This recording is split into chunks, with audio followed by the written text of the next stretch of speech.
My dear friends, we have just now heard that Jesus, no, the scripture says, he looked around at them with anger, grieved at their hardness of heart, and he said to the man, "Stretch out your hand."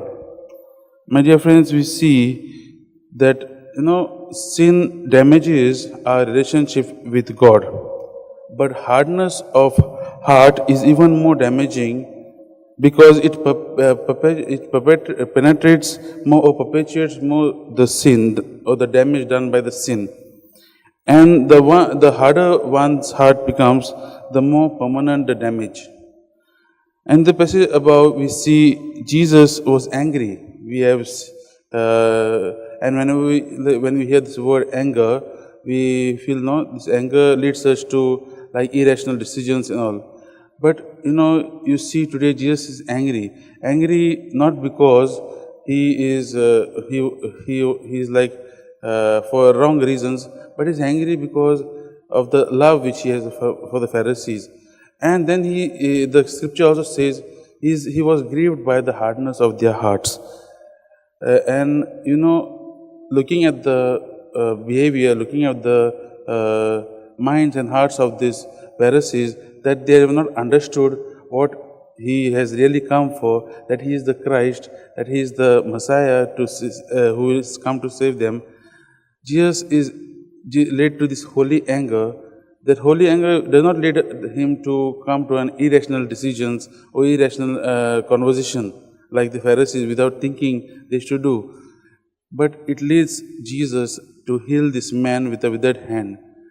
So that he is the man with the withered hand, not for them not to put down the Pharisees, so that they would soften their hearts. But as scripture says, there was no impact. The last verses of the gospel say today, the Pharisees went out and immediately held counsel with the Herodians how to put Jesus down. My dear friends, as I said, hardness of heart is very grave because it perpetuates the damage done by sin. Let us, as we are reflecting on this word of God today, see and reflect and see in our own souls. Whenever we sit down for prayer, let us see.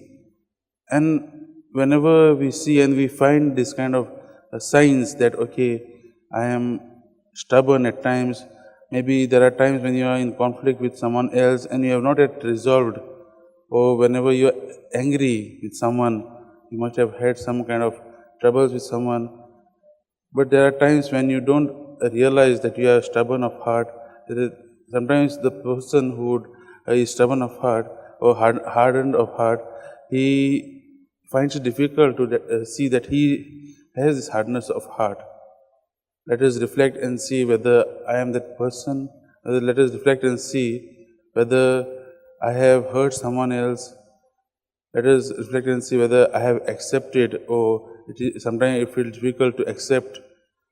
If these are the signs which we see, let us ask our Lord to come into our hearts to soften it. So as we are reflecting on these readings today, let us ask God to come into our hearts. Let us ask Him to change our lives so that we may be the true followers of Christ, that we may be the true witnesses to the good news.